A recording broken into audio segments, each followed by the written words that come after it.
PMC ध्यान नेपाल में आप सभी का हृदय से बहुत-बहुत स्वागत करती हूँ। आप सभी को मेरा आत्मवंदन। अपने प्रिय गुरु ब्रह्म ऋषि पितामह पत्री जी, महाअवतार बाबा जी, सभी अपने-अपने गुरुओं को नमन करेंगे। सभी आध्यात्मिक और आराध्य गुरुओं को साष्टांग प्रणाम करते हुए हम आज का सत्र आरंभ करेंगे। तो आज हम सभी 108 उपनिषद के एसेंस को जानेंगे, जिसमें 5 सिद्धांत बताए गए हैं। तो ये जानकारी हम ध्यान में ही लेंगे, जिससे कि सीधे हमारे सबकॉन्शियस माइंड में चली जाए, हमारे पास, हमारे ही भंडार में इकट्ठी हो जाए। तो सभी ध्यान की स्थिति में आ जाइए। दोनों पैरों को क्रॉस कर लेंगे। जो आलती-पालती मार सकते हैं, वे आलती-पालती मार लें। जो पैर फैला के बैठे हैं, पैरों को क्रॉस कर लें, और जो चेयर पे भी बैठे हैं, पैरों को लटका कर एंकल के पास से क्रॉस कर लेंगे। हाथों को अपनी उंगलियों को फँसाते हुए अपनी गोद में रख लीजिए। प्यार से, कोमलता के साथ अपनी दोनों आँखों को बंद कर लेंगे। और अब हम ये आँखें अपनी ध्यान यात्रा पूरी करके ही खोलेंगे। आँखें बंद करते ही हमारा फ़ोकस बाहर की दुनिया से हटकर सिमट जाता है अपने अंतर में, और हम बाहिर्मुखी से अंतर्मुखी बन जाते हैं। अपने अंतर की यात्रा करने के लिए तैयार हो जाते हैं। तो सबसे पहले हम 3-4 गहरी लंबी श्वास लेंगे। ब्लॉक ब्रीथिंग, जिसको हम आजकल रोज ही करते हैं, यूनि ध्यान से पहले। उसको करने से हम बहुत जल्दी निर्विचार स्थिति में आ जाते हैं। सभी के मन में कुछ ना कुछ काम, कुछ जीवन के कार्य जो चल रहे होते हैं, उसी में दिमाग लगा होता है। तो ध्यान में हमको निर्विचार होना है। तो फिर हम गहरी लंबी श्वास भरेंगे नासिका से, और 1-2 सेकंड के लिए उसको होल्ड कर लेंगे, रोक लेंगे। कोई ज़बरदस्ती नहीं है, सहजता के साथ करेंगे, और फिर नासिका से खाली कर दें। मुँह से भी खाली कर सकते हैं, नासिका से भी खाली कर सकते हैं। खाली करने के बाद अपने पेट को, अपने शरीर को सिकुड़ा हुआ अनुभव करेंगे, और फिर उसी में 1-2 सेकंड रुक जाएँगे, और फिर से गहरी लंबी श्वास भर लें नासिका से, होल्ड करें और रिलीज़ कर दें, मुँह से कर दें।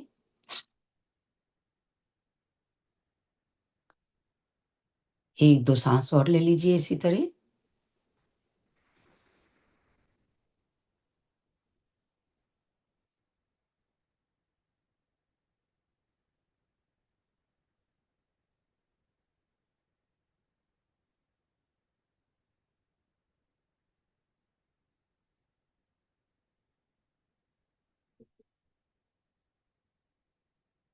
फिर धीरे-धीरे अपनी नेचुरल, प्राकृतिक और सामान्य साँसों पर आ जाएँ। ठीक उसी प्रकार जैसे कि चौबीसों घंटे हम श्वास लेते रहते हैं। ना ही फ़ोर्सफुल इन्हेलेशन करना है, ना ही forceful exhalation. Normal, easy, tranquil साँसें। सिर्फ़ पूरी जागरूकता को नॉस्ट्रिल्स के पास रखेंगे, और अनुभव करते जाएँगे एक-एक साँस का। साँस आ रही है, सांस जा रही है। और जब हम पूरी जागरूकता के साथ अपनी श्वासों को देखने लगते हैं, तो यही सांसें हमारी प्राण शक्ति बन जाती है। प्राण शक्ति, वो ब्रह्मांडीय ऊर्जा जो प्रेम और प्रकाश से भरी हुई है, हमारे सिर के ऊपर स्थित सहस्त्रार से, भ्रमरंध्र से होती हुई 72,000 नाड़ियों के थ्रू शरीर के कण कण में भरती जाती है। और उस ऊर्जा में वो पोटेंशियल है, वो पावर होती है कि वो हमारे एक एक सेल में से नेगेटिविटी, जो भी स्ट्रेस है, परेशानी है, दुख तकलीफ, उसको निकाल कर उसकी जगह पर प्रेम और प्रकाश को भर देती है। इसीलिए जब हम ध्यान में चले जाते हैं, तो वो उस ब्रह्मांडीय ऊर्जा से हमारी शारीरिक, मानसिक, भावनात्मक हर तरह की हीलिंग हो जाती है। हर व्याधियों से हम मुक्त होते चले जाते हैं। निर्भर करता है कि आप कितनी शिद्दत के साथ कर रहे हैं। और कुछ और भी फैक्टर्स होते हैं हमारे कार्मिक, लेकिन 100% हीलिंग की प्रोसेस शुरू हो जाती है। और धीरे-धीरे इसी दौरान हमारा राइट ब्रेन, हमारे ब्रेन के 3 पार्ट होते हैं, लेफ्ट, राइट और मिडल ब्रेन। लेफ्ट ब्रेन हमारा लॉजिक होता है, जो हमारे भौतिक जीवन में जिसका हम उपयोग करते हैं। और राइट ब्रेन हमारा जनरली एक्टिव नहीं होता, सबका एक्टिव नहीं होता। राइट ब्रेन हमारा आध्यात्मिकता में ले जाता है। जब हम परमात्मा को मान लेते हैं, ध्यान में आते हैं, उस समय हमारा आध्यात्मिक ब्रेन, इसीलिए हमें हर समय आध्यात्मिक बातों में हमारा मन लगने लगता है। और जो लोग जिनका आध्यात्मिक ब्रेन एक्टिवेट नहीं हुआ होता, वो भगवान का नाम भी नहीं करते, लेते भी नहीं है, सुनना भी नहीं पसंद करते ये बातें। ये बातें उन्हें फिजूल की लगती हैं। तो चलिए आगे बढ़ते हैं। दृष्टा बन जाइए एक एक श्वास के। यही ज्ञान हमें गौतम बुद्ध ने भी दिया कि जब हम पूरी जागरूकता के साथ अपनी श्वासों को अनुभव करते हैं, तो हम बहुत ही जल्दी निर्विचार स्थिति में आते हैं। विचारों से दूर होते चले जाते हैं, क्योंकि हम शरीर में रहते हैं, हमारा मन भी होता है। और ये साइंस साबित कर चुकी है कि हर व्यक्ति दिन भर में 60 से 70,000 विचार लेता है। और यदि कोई स्ट्रेस हो, परेशानी हो, तो 80-90 हज़ार भी पहुँच सकते हैं, उससे ज़्यादा भी। जिनमें से 1% से भी कम विचार हमारे काम के होते हैं। हम सभी ध्यानी हैं। हर भीतर आती हुई श्वास आपको और भी शांत और भी रिलैक्स करती जा रही है। और हर बाहर जाती हुई श्वास हर परेशानी और स्ट्रेस को, हर नेगेटिविटी को बाहर ले जा रही है। मन ही मन संकल्प करें, आज की इस ध्यान यात्रा में आध्यात्मिकता की अति उन्नत स्थिति में जाते हुए उस ज्ञान को लेने के लिए मैं तैयार हूँ, तैयार हूँ, तैयार हूँ।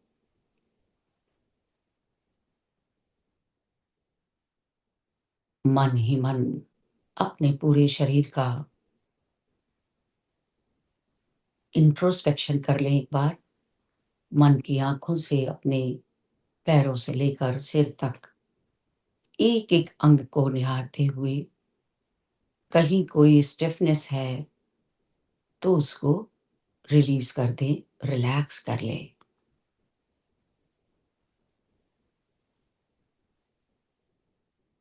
30 सेकंड्स में अपना पूरा शरीर देख लीजिए। शोल्डर्स में कोई तनाव तो नहीं है। ढीला छोड़ देंगे। Drop your shoulders completely. माथे पर कोई शिकन तो नहीं है। कभी-कभी अनचाहे ही किसी स्ट्रेस की वजह से हमारे माथे पर सिकुड़न आ जाती है। रिलीज़ कर लें, रिलैक्स। एक बार अपने जॉस को चेक कर लें, जबड़े भिजे हुए तो नहीं हैं। ढीला छोड़ देंगे, हल्का-सा गैप रखते हुए जिह्वा को ढीला छोड़ दें। रिलैक्स, रिलैक्स और रिलैक्स। पूरा शरीर हमारा रिलैक्स हो चुका है। एक-एक साँस को देखते हुए हम धीरे-धीरे निर्विचार स्थिति में जाते जा रहे हैं। सभी के विचार कम होते जा रहे हैं। पूरे संकल्प, समर्पण के साथ हम सभी ध्यान मुक्त होते चले जा रहे हैं और भी रिलैक्स होते जा रहे हैं।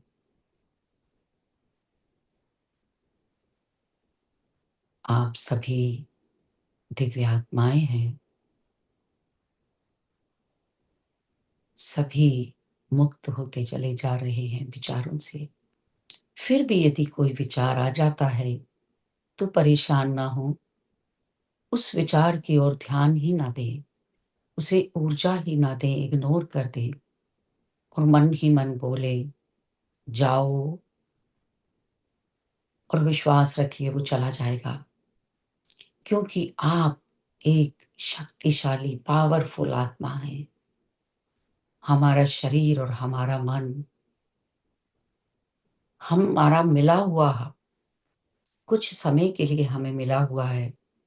हम उसके स्वामी हैं, वो हमारे अंडर में है, इसलिए उसको हमारी आज्ञा का पालन करना पड़ेगा और वो करता है।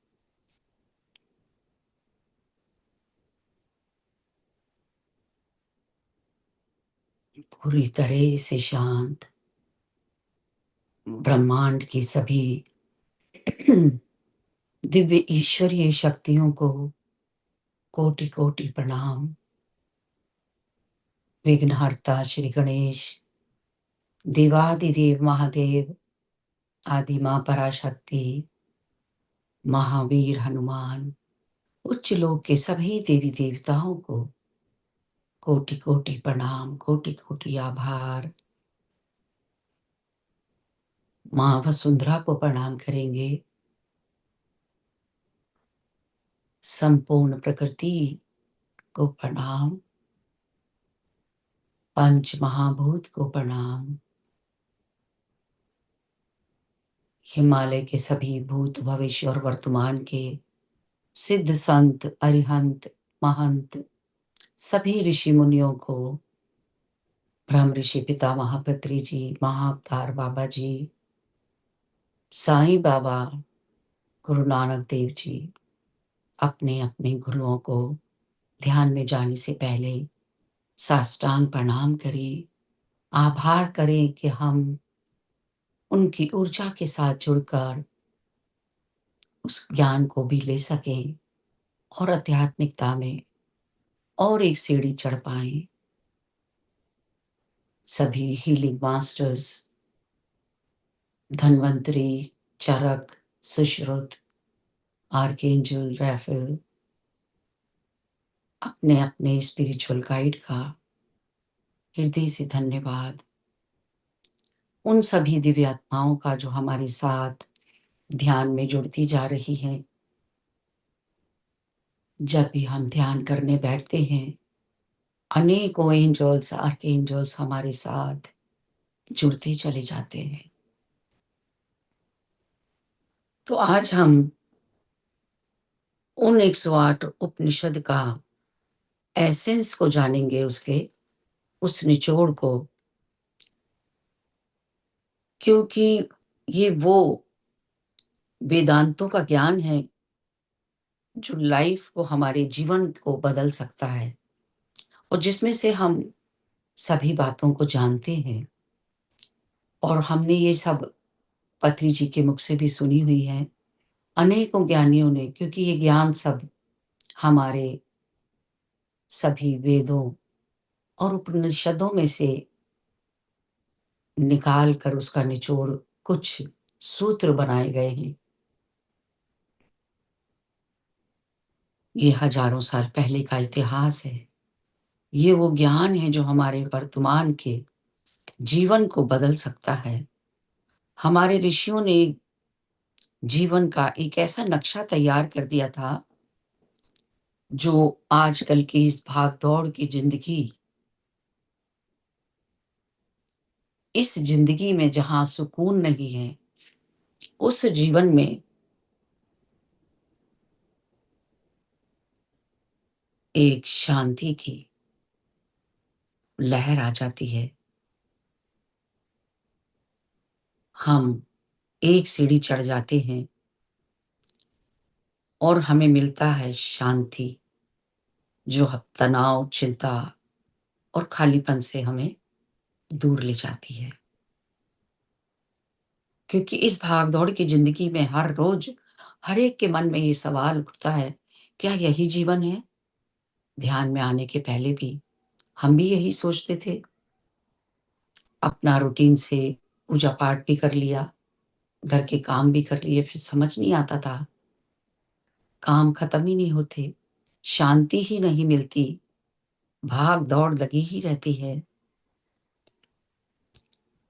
वही चिंता, वही तनाव, वही खालीपन। तो इस प्रकार की लड़ती हुई ज़िंदगी से हमें तो जवाब मिल चुका है ध्यान में आने के बाद, क्योंकि हमारे भारत के वेदों और उपनिषदों में जो ज्ञान है, जो सिर्फ़ किताबें ही नहीं हैं,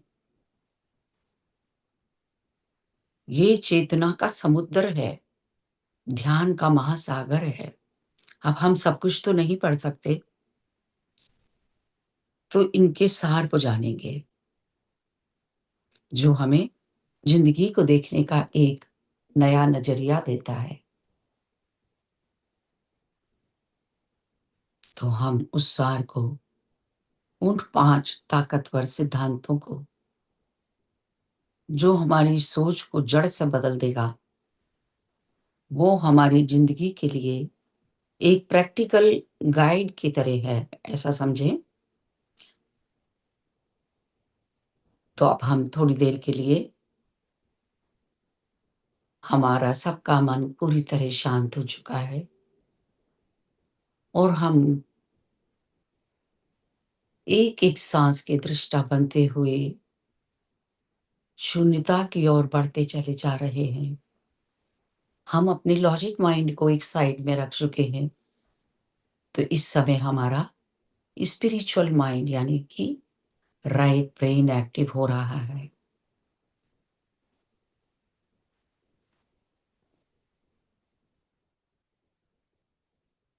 हर साँस के साथ अपने और अंदर की गहराइयों में घुस जाते जा रहे हैं, बहते जा रहे हैं, जहाँ असली शांति और आनंद का खजाना है। तो पहला सिद्धांत है तत् त्वम असि।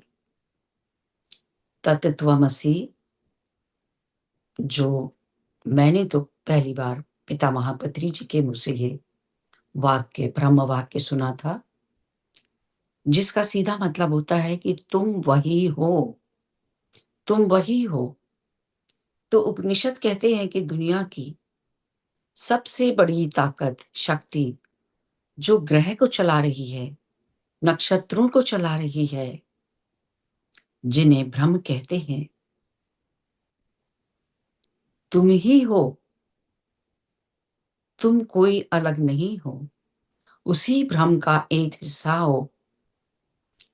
तो हम उदाहरण से जानेंगे जैसे कि एक समुद्र में जहाँ पानी का महासागर है, लहरें उठ रही हैं, कोई छोटी है, कोई बड़ी है, बड़ी विशाल लहरें भी उठती हैं, हाई टाइड, लो टाइड्स। हम कहते हैं लहर उठी और कुछ ही क्षण में वो उसी समुद्र में विलीन हो जाती है। तो ठीक उसी प्रकार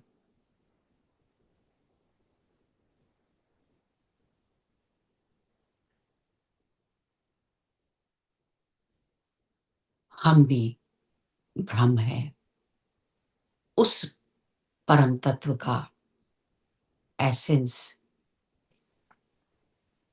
जिसको हम सभी जानते हैं, आत्मन बुलाते हैं, आत्मा बुलाते हैं। कुछ लोग राम बोलते हैं, श्याम बोलते हैं, कृष्ण बोलते हैं, शिव बोलते हैं। कुछ भी कहें, सभी का एसेंस एक ही है। हम सभी उस विशाल ब्रह्मांड की चेतना की लहरें हैं। वो हमारी चेतना है, कॉन्शसनेस है। जानेंगे और आगे उसी को।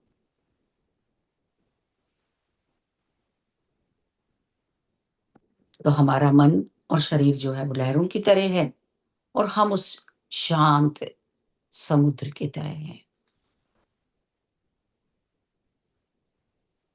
तो जब भी हम कभी-कभी अपने वजूद को, अपने आप को बहुत छोटा अनुभव करते हैं, हम अपनी कमजोरियों और गलतियों को पहचानते हैं। मुझ में ये कमी है, मुझ में ये, मेरी औकात ही क्या है? ये सब चीज़ें हमारे अंतर में बैठ जाती हैं, जन्मों-जन्मों से, जिन्हें हम कहते हैं हमारी लॉन्ग रॉन्ग बिलीव्स, हमारी धारणाएँ बन चुकी हैं। और कभी-कभी हमें परिवार में, समाज में बताया भी जाता है, "अरे! तुम्हारी क्या औकात है?" और हम अपना आकलन उसी प्रकार करने लगते हैं। जो हमें बड़े-बड़े सपने देखने से भी रोक देती है, हमारी बाउंड्रीज़ बन जाती हैं। हम अपने लिए कुछ बड़ा सोच भी नहीं पाते, "अरे! मैं तो क्या कर सकती हूँ?" हमें बड़े-बड़े सपने देखने से रोक देता है और अपनी ही बनाई जंजीरों में हम बंध जाते हैं। तो तत्त्वमसि उस जकड़ को, उस सोच पर हथौड़े की तरह प्रहार करता है और हमें याद कराता है कि हम सिर्फ शरीर या मन नहीं हैं, अनंत संभावनाओं का खजाना है। हमारे अंदर वही शक्ति है जो पूरा ब्रह्मांड चला रही है और हमें भी चला रही है। चाँद, सूरज, सितारे, नक्षत्र, सभी ग्रह, उसी में से वो मुझे भी चला रही है।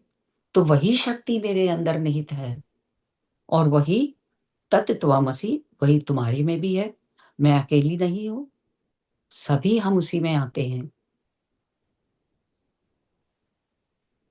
जब हम इस ब्रह्म वाक्य पर मनन करते हैं, गहराई से विचार करते हैं, तो हमारे अंदर से हीन भावना विलीन हो जाती है, निकल जाती है और उम्मीद करती हूँ हम सब उससे निकल चुके हैं। ये तो हम एक रिवीजन कर रहे हैं कि यही हमारे वेदों से निकले वाक्य हैं और हमारी दशा ठीक उसी प्रकार है जैसे कि एक शेर का बच्चा पैदा होते ही शेर से जुदा हो गया और भेड़ के झुंड ने उसे अपना लिया। वो भेड़ों के बच्चों के साथ, भेड़ों के साथ रहने लगा, पलने लगा, चरने लगा, मैं करने लगा। कुछ बड़ा हुआ, अचानक शेर को जंगल में दिखाई दे गया वो भेड़ों का झुंड। और उसने देखा कि उस झुंड के बीच तो उसका बच्चा है, और जब वो शेर उनकी ओर लपका, तो भेड़ें तो तेज़ी से भाग गई और वो बच्चा जो है वो जा रहा था। तो भेड़ ने उसको पकड़ लिया, वो तो एक्सपर्ट है पकड़ने में, और वो उसको एक वहीं पर पॉन्ड था पानी का, वहाँ ले गया और उसने कहा कि पानी में देख। उसने पानी में देखा बच्चे ने, तो उसको बूढ़ा शेर दिखाई दिया और अपना ही स्वरूप उसी के समान दिखाई दिया। वो समझ नहीं पा रहा था। तब शेर ने एक तेज दहाड़ लगाई। पूरा जंगल जो था वो वाइब्रेट हो गया। उसने कहा, अब तू भी लगा। तो वो मैं करने लगा। उसने कहा, अबे तू मेरा बच्चा है, अपना रूप देख पानी के अंदर, जोर से बोल। उसने जोर लगा के दहाड़ा तो वो भी दहाड़ गया। वो हैरान हो गया कि ये दहाड़ मेरे अंदर थी, उसको तो पता ही नहीं था। तो शेर ने उसको याद करा दिया। इसी प्रकार हमें भी ये सूत्र जो है एक शेर की तरह याद करा देते हैं, हमारे उस सत्य को, उस सच्चाई को। तत् त्वमसि। तो जब भी हम अपने मन को छोटा या कमजोर महसूस करें, तो हमें यही याद करना है, अहम ब्रह्मास्मि तत् त्वमसि। मैं अनंत हूँ, मैं ब्रह्म हूँ, मैं शक्तिशाली हूँ। ये कोई पॉजिटिव थिंकिंग नहीं है, ये तो ब्रह्मांड का सबसे बड़ा सत्य है, सच है। अपने आप को जानने की तरफ पहला कदम है, और हमें इसी सच के साथ जीवन जीना है। अब दूसरे सिद्धांत पर आएंगे। दूसरा सिद्धांत, ये भी मैंने पितामह पत्री जी से सुना था। ईशा वास्यमिदं सर्वम। ईशा वास्यमिदं सर्वम। हर चीज में ईश्वर है। ये ईशोपनिषद से ये ब्रह्म वाक्य आया है, जिसका मतलब है जो भी इस ब्रह्मांड में चल रहा है, हो रहा है, या जो भी कुछ स्थिर है, वो सब ईश्वर से ही बना है, ईश्वर से ही ढका हुआ है।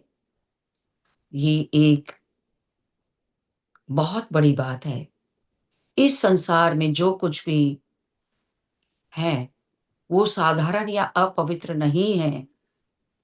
जिस हवा में हम श्वास ले रहे हैं, जो हम पानी पी रहे हैं, जिस धरती पर हम चलते फिरते हैं, हर इंसान, हर जानवर, हर पेड़, हर कण कण कण में भगवान, हमने सुना हुआ है, सब कुछ उस दिव्य चेतना से भरा हुआ है।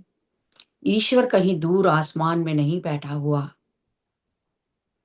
वो यही है, अभी भी है, और हर चीज में मौजूद है। लेकिन हमारा नजरिया वो बदला हुआ है, और जब हम इस नजरिए को अपनाते हैं, तो हमारा जीवन के प्रति रवैया पूरी तरह से बदल जाता है। क्योंकि आज जो दुनिया चल रही है, वो हमें मालिक बनाना सिखाती है। मेरा घर, मेरी कार, मेरा पैसा, मेरे बच्चे। हम अपनी चीजों से अपनी पहचान को बना लेते हैं, और क्योंकि हम इन चीजों को अपना मालिक समझते हैं, तो हमें उन चीजों को खोने का डर बना रहता है, चिंता बनी रहती है हर समय, और यही डर हमें असुरक्षा प्रदान करता है। हमारे सारे दुखों की जड़ है यही मोह, ममता जिसको हम कहते हैं। हम चीजों को इकट्ठा करने में अपनी सारी जिंदगी लगा देते हैं, और फिर उनकी सुरक्षा करने में चिंता में घुलते रहते हैं। हमारे वेद और उपनिषद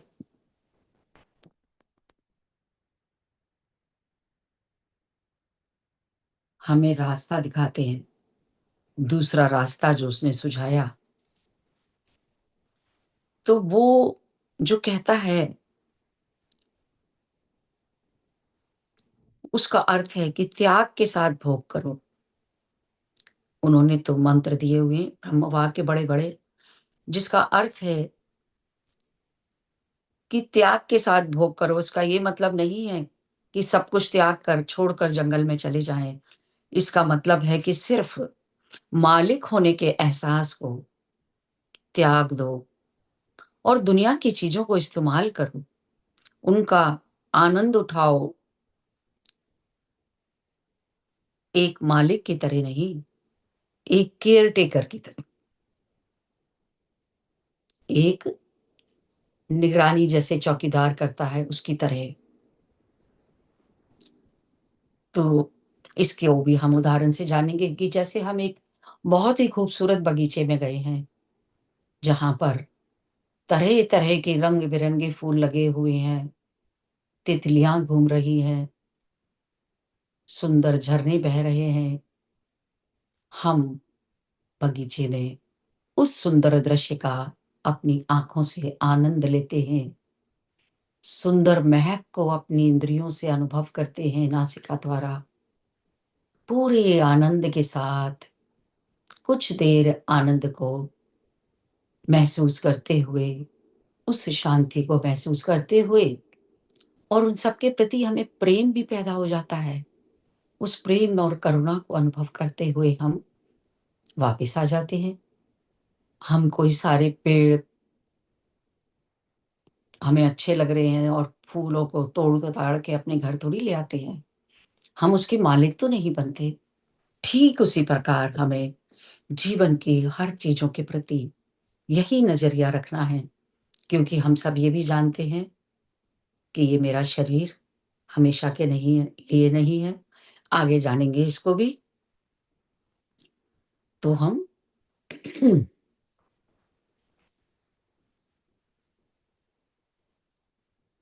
इसी ज्ञान को लेते हुए कि ये शरीर, ये परिवार, ये पैसा, ये कामयाबी, ये सब चीज़ें जो हैं हमें ईश्वर ने तोहफ़ों के रूप में दी हुए गिफ्ट हैं हमारे परमात्मा की तरफ से। हमें इनकी देखभाल करनी है, इनका सही इस्तेमाल करना है, इनसे चिपकना नहीं है, क्योंकि जिस दिन हम इनसे चिपकते हैं, उसी दिन समझिए दुःख का बीज बो दिया जाता है। एक और हम मोस्ट पॉपुलर सबसे प्रसिद्ध कहानी को भी समझेंगे शॉर्ट में, राजा जनक की कहानी, जो वेदों में भी एक उदाहरण के रूप में बताई जाती है कि जो मिथिला के राजा थे, आलीशान महल में रहते थे, साथ ही वो आत्मज्ञानी भी थे। अपनी सारी भौतिक ज़िम्मेदारियों को निभाते थे, पर अंदर से वो पूरी तरह से अनासक्त थे, किसी भी चीज़ के साथ चिपके हुए नहीं थे। वो जानते थे कि ये सब उनका नहीं है, वो तो केवल उसकी रखवाली कर रहे हैं। एक बार उनके महल में कहीं आग लग गई, तो उनके पहरेदार दौड़ते हुए उनके मंत्रीगण आए उनके पास, "महाराज, आग लग गई है बहुत तेज़ी से।" तो राजा ने कहा, "ठीक है, तो अब समझ के देखिए कि राजा उसी स्थिति में बैठे रहे। उन्होंने कहा कि यदि पूरी मिथिला को भी आग लग जाए, तो मेरे को कुछ नहीं होगा, क्योंकि वो जानते थे कि वो तो आत्म तत्व उनके जो भीतर है, असली रूप तो उनका वही है, उन्हें कुछ नहीं हो सकता। तो ये पराकाष्ठा है वैराग्य की, जो राजा जनक में थी। तो हम सोच सकते हैं उस वैराग्य का स्तर क्या होगा। ये समझ के हमारा असली रूप हमारी आत्मा है और वो आत्मा ना जिसे आग जला सकती है, ना पानी गला सकता है। और जब आप हर चीज़ में ही ईश्वर को देखना शुरू कर देते हैं, तो आप हर चीज़ का सम्मान करने लगते हैं। हमने भी बचपन में सीखा था, कभी किसी चीज़ को हमारा पैर लग जाता था, तो हमें सिखाया गया था कि हाथ से उसको अपने सिर पे लगा लो। तो हम यही करते थे, हमारी पुस्तकें, किताबें कोई भी ऐसी चीज़ हमारे पैर से लग जाती थी, उसको सिर से लगाते थे, जो आज किसी मैंने बच्चे में नहीं देखी, क्योंकि उनको वो ज्ञान ही नहीं मिल रहा। हमें ये ज्ञान मिला था, लेकिन धीरे-धीरे वो हमें अपने बच्चों को भी यही सिखाना भी है। अभी से सिखाएँगे तो वो सीखते जाएँगे। तो जब हम हर चीज़ का सम्मान करते हैं, प्रकृति का सम्मान करते हैं, क्योंकि वो तो दिव्य है। आप दूसरे इंसान का भी सम्मान करने लगते हैं, क्योंकि उसमें भी वही ईश्वर है, तो हमारी शिकायतें कम होने लगती हैं और हमारा शुक्राना बढ़ने लग जाता है। तो यही वेदों का ज्ञान हम अपने ध्यान में भी ले रहे हैं, लेकिन अब आज हम इसे उन श्लोकों में, उन सिद्धांतों के रूप रूप में उसका एक तरह से रिवीजन कर रहे हैं। तो जो भी कुछ मिला है हमें उसके लिए हम आभारी होने लगते हैं, और जो कुछ नहीं मिला उसकी कोई शिकायत नहीं, कोई अफ़सोस नहीं। तो जब भी हम अपनी कार या घर में परिवार के साथ बैठे हैं, तो उस सुख का आनंद उठाते हुए प्रभु के उस तोहफ़ों के साथ उसके मालिक ना होने का एहसास ना करते हुए, यही हमारी सच्ची आज़ादी है, स्वतंत्रता है, कभी ना खत्म होने वाली शांति का रास्ता है ये। तो अब हम तीसरे सिद्धांत को जानेंगे। तीसरा सिद्धांत है निष्काम कर्म। निष्काम कर्म, बिना फल की उम्मीद के काम करना, जिसे भागवत गीता से लिया गया है, खास तौर पर समझाया गया है, जिसकी जड़ें उपनिषदों में ही हैं। बिना इच्छा या लगाव के अपने कर्तव्य को पूरा करना, हमारा पूरा जीवन कर्म पर ही टिका हुआ है। लेकिन पढ़ाई करते हैं अच्छे नंबरों के लिए, नौकरी करते हैं अच्छे पैसे पाने के लिए, प्रमोशन के लिए, रिश्ते निभाते हैं प्यार और सम्मान पाने के लिए।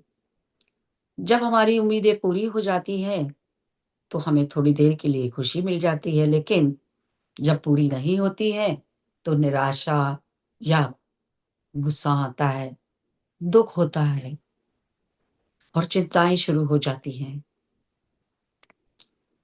हमारा मानसिक सुकून पूरी तरह से बाहरी चीज़ों पर, बाहर की भौतिक चीज़ों पर टिका हुआ है, और हम उनके नतीजों पर निर्भर करते हैं।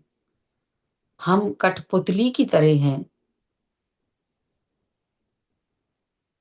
उपनिषद कहते हैं कि हमारा अधिकार सिर्फ़ कर्म पर होता है। उस फल को, उस नतीजे पर हमारा कोई अधिकार नहीं है। वो अधिकार परमात्मा के हाथ में है। कर्मण्येवाधिकारस्तु मा फलेषु कदाचन। इस ब्रह्मवाक्य का मतलब ये नहीं है कि अपना ध्येय ना करें, अपना कोई एक हम एक संकल्प जो करते हैं वो ना करें। इसका मतलब है कि पूरी क्षमता के साथ और ईमानदारी के साथ अपना कार्य करें और नतीजा ईश्वर पर छोड़ दें।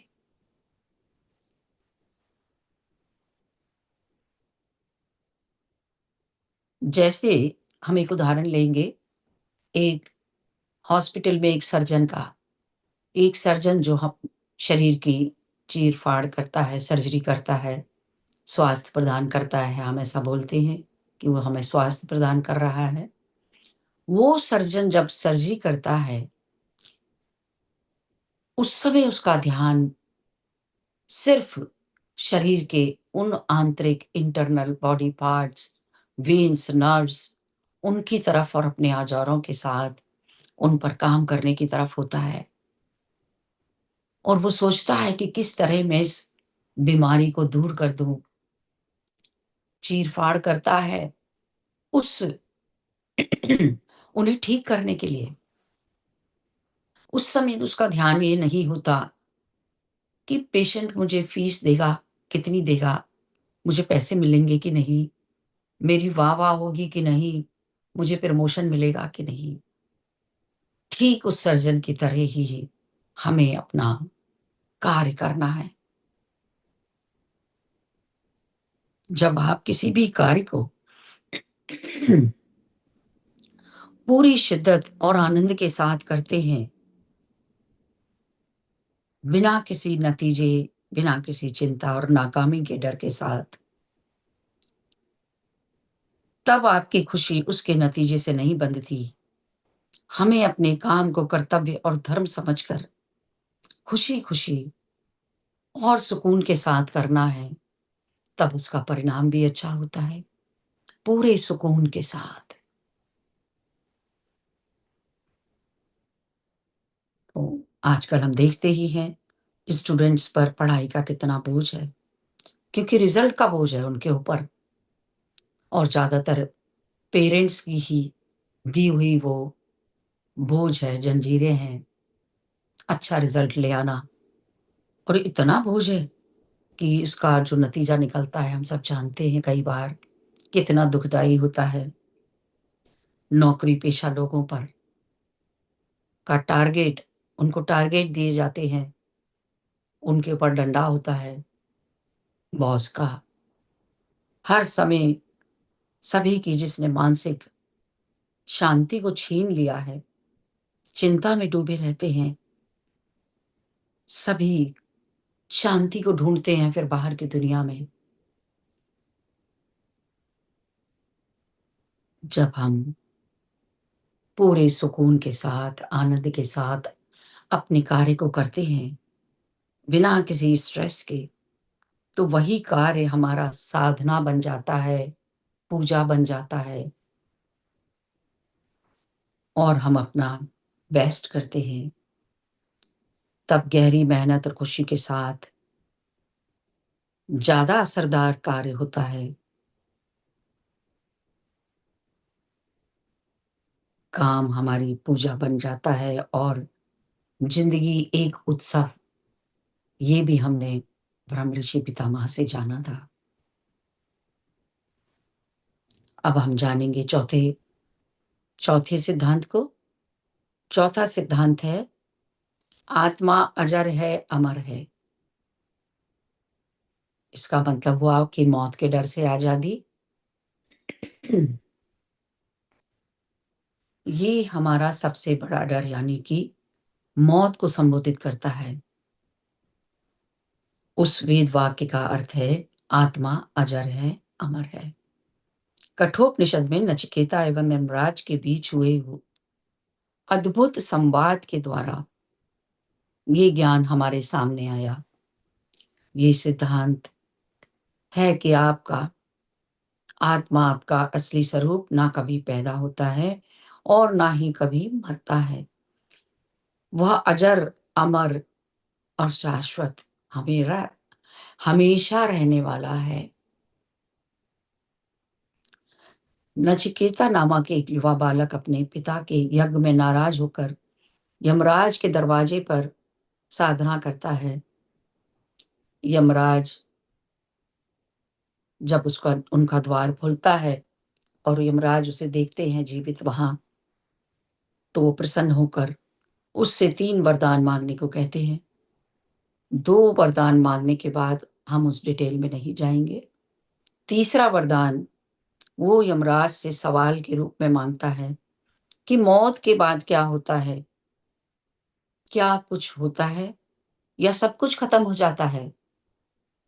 वो मौत के बारे में जानना चाहता था। यमराज पहले तो इस सवाल पर जवाब देने से हिचकिचाते हैं। इसके बदले वो नचिकेता से सुख, लंबी उम्र, धन-दौलत, अनेकों चीज़ों का लालच देते हैं और कहते हैं, ये रहस्य, ये ज्ञान तो देवताओं के लिए भी मुश्किल है। लेकिन नचिकेता अपनी बात पर अड़ा रहता है। वो कहता है, ये सारे सुख तो पल भर के हैं। मुझे तो केवल उस सत्य को जानना है कि मरने के बाद आत्मा का क्या होता है। उसकी जिद को देखकर यमराज को आखिरकार उसे आत्मा का वो ज्ञान, वो रहस्य बताना पड़ा। तब उन्होंने जो ब्रह्म वाक्य दिए हुए हैं शास्त्रों में, जिसका अर्थ है, ये आत्म तत्व ना तो जन्म लेता है, ना ही उसकी मृत्यु होती है। ये ना तो किसी से पैदा होता है, ना ही इससे कोई पैदा होता है। ये अजन्मा, नित्य, हमेशा रहने वाला, सबसे पुराना है। अनंत काल से शरीर के मारे जाने पर ये मारा नहीं जाता। यह ज्ञान हमारी ज़िंदगी को बदल सकता है। हम सभी सिर्फ़ मौत से ही नहीं डरते, बल्कि हर तरह के अंत से डरते हैं। जैसे नौकरी का डर, नौकरी छूटने का डर, रिश्ते टूटने का डर, सेहत खराब होने का डर।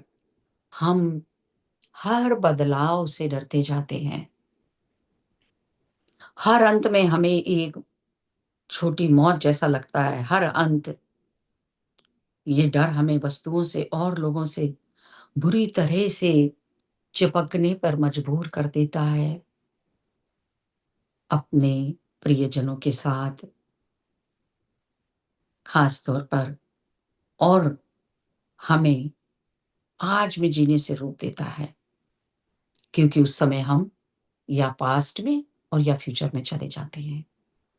सभी जानते हैं, अभी डिस्कस नहीं करेंगे। हम हमेशा चिंता और डर में ही रहते हैं। वहीं कुछ ना हो जाए, कुछ ना घट जाए, तो ये सिद्धांत हमें यकीन दिलाता है कि हमारा असली मैं हूँ जो कभी भी खत्म नहीं होगा।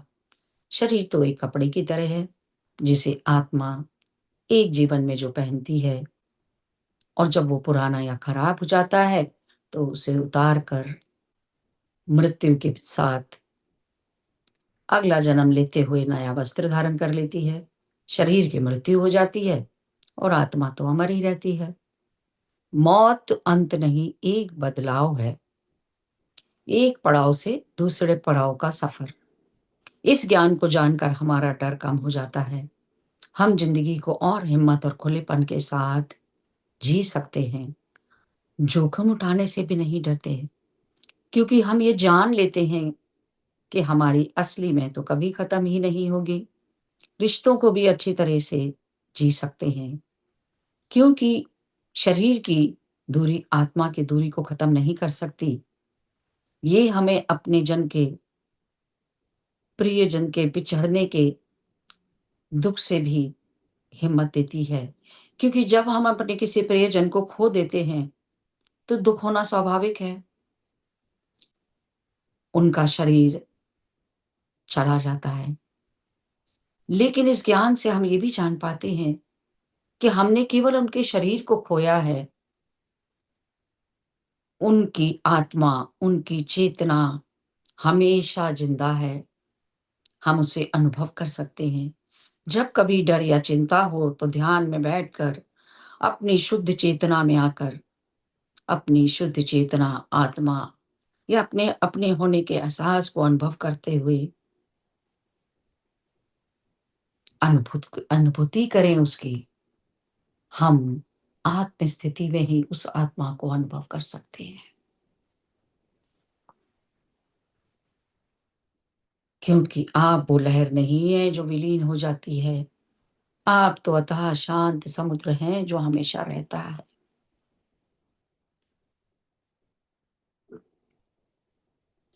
यही एहसास आपको असीम शांति, निडरता भर देगा, जो किसी भी बाहरी हालात पर निर्भर नहीं है, आपके ही भीतर है। और 5वां सिद्धांत है, ये आखिरी सिद्धांत नहीं बोलेंगे इसको, क्योंकि अनेकों सिद्धांत हैं जिससे हम ज़्यादा से ज़्यादा जान पाएँ। अभी के लिए ये 5वां सिद्धांत है, प्रज्ञानम ब्रह्म। प्रज्ञानम ब्रह्म, चेतना ही ब्रह्म है। ये सिद्धांत ऐत्रेय उपनिषद में महावाक्य ये उसमें आया हुआ है। प्रज्ञानम ब्रह्म, शुद्ध जागरूकता ही सबसे बड़ी सच्चाई है। और ये बताता है कि इस समय जो ज्ञान आप अपनी चेतना से ले रहे हैं, समझ रहे हैं इस प्रेज़ेंट मोमेंट में, वही इस ब्रह्मांड का आधार है। ये कोई मामूली बातें नहीं हैं। ये हमें हमारे अस्तित्व के साथ केंद्र में ले जाता है, यही ज्ञान। अब तक तो ये बात थी कि तत्त्वमसि, लेकिन ये सिद्धांत हमें बताता है कि ये आखिर वो है क्या? वो शुद्ध चेतना। ये है वो शुद्ध चेतना। हम अक्सर अपने आप को अपनी भावनाओं, विचारों, यादों और शरीर से जोड़कर रख देते हैं और कहते हैं मैं खुश हूँ, मैं दुखी हूँ, मैं सोच रहा हूँ। लेकिन उपनिषद में ये सवाल किया गया कि वो है कौन जो ये जान रहा है मैं खुश हूँ, मैं दुखी हूँ या मैं सोच रहा हूँ? आप एक साक्षी हैं, एक शांत, स्थिर जागरूकता जो आपके हर विचार, भावना और हर अनुभव के पीछे मौजूद है। ठीक वैसे ही जैसे एक सिनेमा का पर्दा होता है जिस पर पूरी पिक्चर चलती है और फ़िल्म में खुशी और गम के सीन आते हैं, बारिश और खून के सीन दिखाई देते हैं, पर पर्दे पर उसका कोई असर नहीं होता। पिक्चर खत्म होने के बाद वो कैनवस या पर्दा वैसा का वैसा ब्लैंक, शून्य हो जाता है। ये केवल वो पर्दा होता है जो ये सब होने के लिए जगह देता है।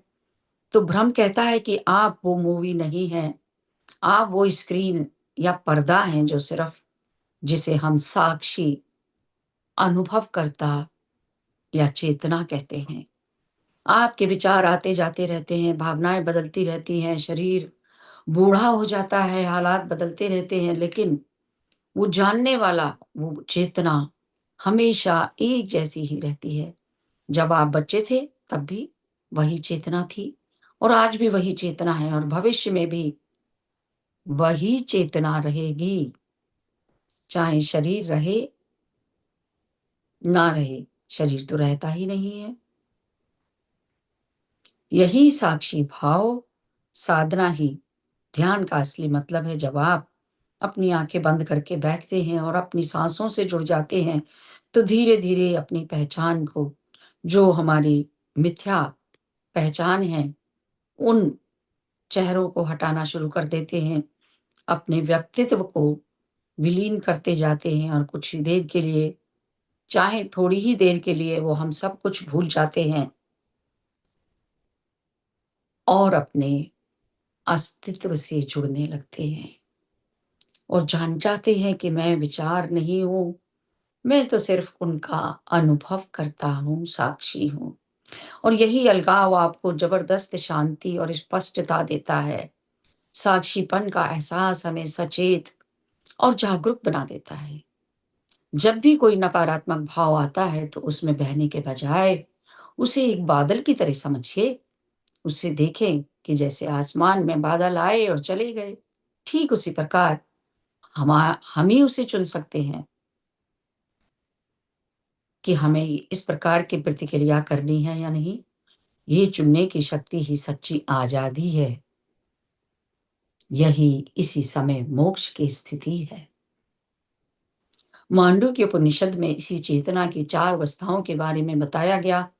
जागृत, स्वप्न, सुषुप्ति और तुरीय अवस्था। तो इन सब के बारे में हमें जानकारी है। जागृत, जब हम जागे हुए हैं, कार्य कर रहे हैं दुनिया के प्रति। स्वप्न, नींद में सपना देखते हैं। ये स्वप्न वो नहीं है, ये अंदर की दुनिया में जो हम सपने सचेत रहते हैं सपनों के प्रति। सुषुप्ति, जब हम गहरी नींद की अवस्था में सो जाते हैं। और तुरीय अवस्था, इन तीनों अवस्थाओं से परे शुद्ध साक्षी चेतना। तो जब हम इन तीनों से परे होंगे, उस अवस्था को भी हमने जाना। लेकिन ये अवस्था जो है तुरीय अवस्था, ये तीनों अवस्थाओं में भी मौजूद रहती है, क्योंकि हमें आभास होता है कि हम गहरी नींद में थे, हम अपने कार्य कर रहे थे या हमने सपना भी देखा, तो इन तीनों में भी ये अवस्था रहती है। यही इसकी खूबसूरती है, यही इसका रहस्य है। यही अवस्था ब्रह्म है, परम शांति है, एकता का अनुभव है। इसी में वासुदेव कुटुंबकम में भी आ जाता है। हम सब एक हैं, सभी ब्रह्म का अंश हैं। इस सिद्धांत को जीवन में उतारने का सरल तरीका है माइंडफुलनेस का अभ्यास करना। माइंडफुलनेस का अभ्यास ध्यान के अलावा हम जो भी कुछ कर रहे हैं, उसे भी पूरी जागरूकता के साथ करें। जैसे कि हम खाना खा रहे हैं, तो सिर्फ़ खाना खाएँ, उसके हर स्वाद को अनुभव करें, खुशबू को अनुभव करें, उसके कलर को देखें। जब हम चल रहे हैं, तो अपने कदमों को देखें, श्वासों पर ध्यान दें और कुछ समय शांति में बैठें, मौन में बैठें।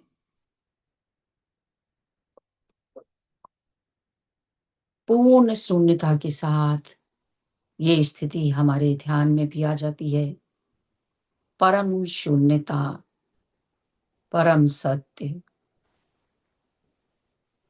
बस ये छोटे-छोटे अभ्यास यदि आप दिन में 10-10 मिनट भी करते रहेंगे शांति से बैठकर, अपनी साँसों को देखेंगे, तो यही छोटे-छोटे प्रैक्टिस, अभ्यास आपके और मन के बीच एक दूरी बना देंगे। आपको उस परम शांति में जोड़ देंगे, स्थिर साक्षी के साथ जोड़ देंगे, परम शून्यता, परम सत्य में। यही समझना है कि आप शुद्ध चेतना हैं, आपको सभी सीमाओं से अलग कर देता है। आप मुक्त हो जाते हैं और जो मुक्त है उसको कैसा मोक्ष चाहिए? आप इसी समय मुक्त हैं। आपसे सिर्फ़ इंसान ही नहीं हैं, आप वो खाली जगह हैं जिसमें पूरा ब्रह्मांड घटित हो रहा है। यही ज्ञान का शिखर है, यही स्थायी आनंद की चाबी है और यही उपनिषदों का ज्ञान है। अपने भाग्य की सराहना करें, जो हम इस ज्ञान को ले पा रहे हैं, ध्यान से जुड़ चुके हैं। 1 मिनट शून्यता में चले जाएँ, प्रयास करें उस ज्ञान को आत्मसात करने के लिए।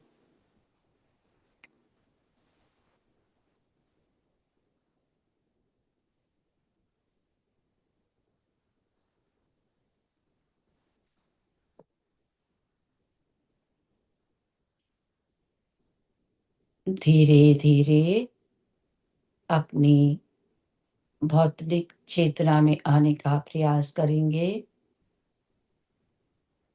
अपनी संपूर्ण कृतज्ञता अर्पित कर दें। संपूर्ण ब्रह्मांड की दिव्य ईश्वरीय शक्तियों के प्रति, सभी देवी-देवताओं के प्रति कोटि-कोटि प्रणाम, कोटि-कोटि आभार। माँ वसुंधरा को प्रणाम, संपूर्ण प्रकृति को प्रणाम, पंच महाभूत को प्रणाम। इस ज्ञान को लेने के बाद हमारी कृतज्ञता पूर्ण समर्पित है। सभी दिव्य चेतनाओं को, सभी गुरु, संतों को, ऋषि मुनियों को, जिन्होंने हमें ये ज्ञान दिया, कोटि-कोटि नमन, कोटि-कोटि धन्यवाद। सभी गुरुओं को नमन करेंगे।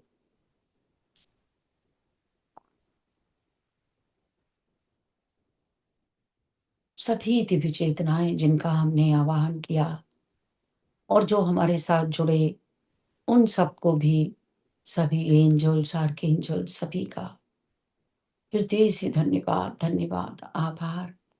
आप सभी दिव्य चेतनाओं का आभार और देवालय रूपी अपने भौतिक शरीर का, जिसमें रहकर हम ये ज्ञान ले पा रहे हैं, बिना शरीर के संभव नहीं है। शरीर के कण-कण का धन्यवाद करते हुए धीरे-धीरे एक-दूसरे का धन्यवाद करते हुए बाहर आ जाएँ ध्यान से। अपने आसन को अनुभव करें, चारों ओर के वातावरण को महसूस करिए।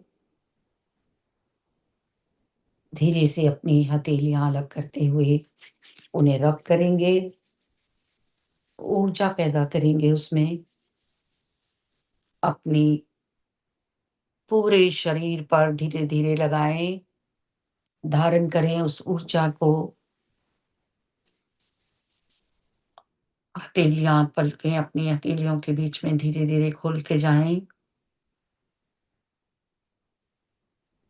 प्यारी सी मुस्कुराहट के साथ नया ज्ञान, नई ऊर्जा अनुभव करते हुए ध्यान से बाहर आ जाइए। आप सभी को मेरा हृदय से धन्यवाद, धन्यवाद, आभार और प्रेम।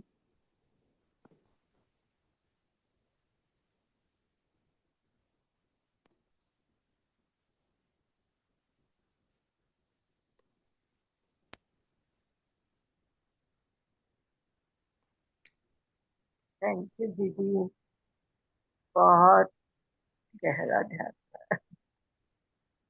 बहुत सुंदर। दीदी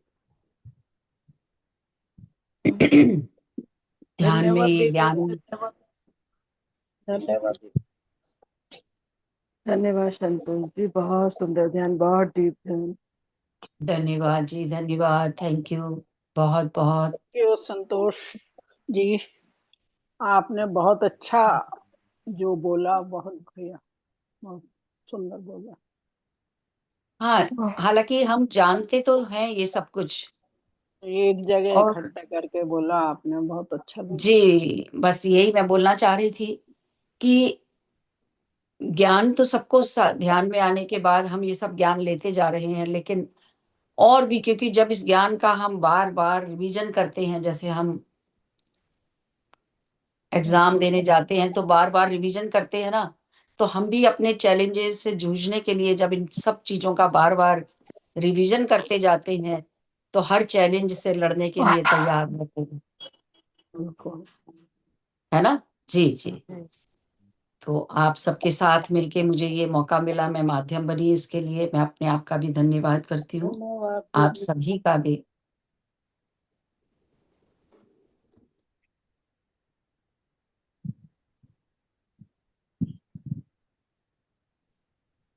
जी, कोई और भी बात करना चाहते हैं तो अनम्यूट कर सकते हैं, सबको मैंने अनम्यूट किया। पूरा नहीं सुन पा रहे थे, बार बार ध्यान में चले गए, बार बार सुनते थे थोड़ा। कौन बोला? रश्मि। अच्छा, जी, जी, जी, पूरा तो कोई मतलब बात नहीं। चाहते थे कि पूरा सुने, तो हाँ, नहीं पूरा सुनना चाह रहा। लेकिन ऐसा है वो आपके सबकॉन्शियस में चला गया है, चिंता ना करें, यदि आप ध्यान में थे, इसीलिए रिकॉर्डिंग में सुन रहे हैं। हाँ, रिकॉर्डिंग में तो सुनेंगे ही, लॉजिक माइंड के साथ सुनेंगे, लेकिन ये हमारे, जैसा कि मैंने बताया कि राइट ब्रेन हमारा जो है वो आध्यात्मिक ब्रेन होता है, स्पिरिचुअल ब्रेन बोलते हैं उसको। और इसका एक उदाहरण भी मिला कि कोई नर्स थी, अ, अब मैं इतनी डिटेल मुझे याद भी नहीं है, और मुझे जो मूल बात याद है मैं वही बताऊँगी कि चीफ मेन नर्स थी, हेड नर्स, उसको स्ट्रोक हो गया था और वो कोमा में चली गई। ये अमेरिका का किस्सा है। तो वो कई महीनों, बताया जाता है कुछ सालों तक वो कोमा में रही, और जब वो उसको फिर होश आ गई, और जब उसको होश आई तो उसने ऐसी आध्यात्मिकता की बातें करनी शुरू कर दी। तब साइंस ने ये उस समय मतलब ये खोज को और प्रमाण मिला, वैज्ञानिकों ने देखा, डॉक्टर्स ने देखा कि उसका लॉजिक ब्रेन काम नहीं कर रहा था, उसका स्पिरिचुअल ब्रेन डेवलप हो गया, एक्टिव हो गया उस समय। ब्रेन तो रहता है सबके, लेकिन एक्टिवेट नहीं होता। हम ध्यान में बैठते हैं तो हमारा स्पिरिचुअल ब्रेन भी एक्टिव होता जाता है। आप लोगों ने खुद अनुभव किया होगा कि अब हमारा मन जो है वो फालतू चीज़ों में नहीं लगता। कोई पिक्चर देख लो, ये देख लो, फालतू की मतलब इधर-उधर की जो नोक-झोंक चलती रहती है, कहानी किस्से चलते रहते हैं। हमारा मन वही कहता है जहाँ कुछ ज्ञान मिल रहा हो उस तरफ बढ़ा जाए। यदि मैं जी, सही हूँ तो बताइए, जी। सही। है ना? आज दुनिया जी। से बिल्कुल भटकाव सही कम कहा। हो। तो इसका मतलब है हमारा स्पिरिचुअल ब्रेन डेवलप होता चला जा रहा है। जी, जी, जी। Right ma'am. तो चलिए समय हमारा हो चुका है। समय तो हो जाता है थोड़ा ज़्यादा लेकिन इतना भी नहीं हुआ, यदि हम देखें तो। लेकिन मैं आप सबका हृदय से धन्यवाद देती हूँ, जुड़ने के लिए और मुझे सुनने के लिए धैर्यपूर्वक। नहीं, आपका बहुत बहुत धन्यवाद है, इतना ज्ञान देती हैं आप। जी, जी, मैं तो एक माध्यम हूँ, नहीं नहीं इकट्ठा करती हूँ और आपको देती हूँ बस नहीं, आपके समक्ष। और फिर सब अपनी-अपनी कैपेसिटी के अनुसार उसे ग्रहण कर लेते हैं। ग्रहण कर हम लो। हम सब ध्यानी हैं, पूरा ज्ञान ग्रहण करते हैं, ऐसी मुझे उम्मीद रहती है, आशा रहती है। जी। तो ठीक है, फिर कल मिलते हैं। आज पोर्टल वाला भी ध्यान आप लोगों ने आप लोगों ने किया ध्यान वो? हाँ किया था। हमारा भी ध्यान बहुत हमने जल्दी का खोल टाइम दिया, था। पोर्टल खोल दिया हमने। हाँ, सबके लिए खोल दिया ना? हाँ हाँ जी, जी। खोल दिया sir. Thank you ji, thank you, धन्यवाद। मैंने 2-3 लिंक डाल दिए थे आप लोगों के लिए। कोने कोने में कोने कोने का खोल दिया, ब्रह्मांड के कोने कोने वेरी का। बहुत बढ़िया जी, बहुत बढ़िया। था मेरा भी टाइम लेकिन मैं कर नहीं सकती थी, मैं कुछ नींद की प्रॉब्लम हो गई, कुछ किसी तरह जो भी कुछ रहा हो, तो मैं नहीं उठ पाई उतनी जल्दी जिस समय करना था वो। दीप्ति जी कह रही थी अभी 12 घंटे थोड़ा वैसे ही खाओ, लिक्विड खाओ, ये करो, और 12 हल्का घंटे जरा मौन सा ध्यान, रखो। हाँ मौन सा मौन रखो। रखो। हाँ, और हाँ। अभी ऊर्जा रहेगी, आप चाहो तो पूरे टाइम बैठी रहो, कह रही जी, थी जी, वो। जी। हुँ। चलिए बहुत अच्छी बात है, तो हम सब इस चीज़ का ध्यान रखेंगे तो अच्छा रहेगा। जहाँ तक जिसको संभव हो, अपनी क्षमता के अनुसार कर लीजिए। तो फिर कल मिलते हैं। सभी का धन्यवाद। Love you ji, love you all.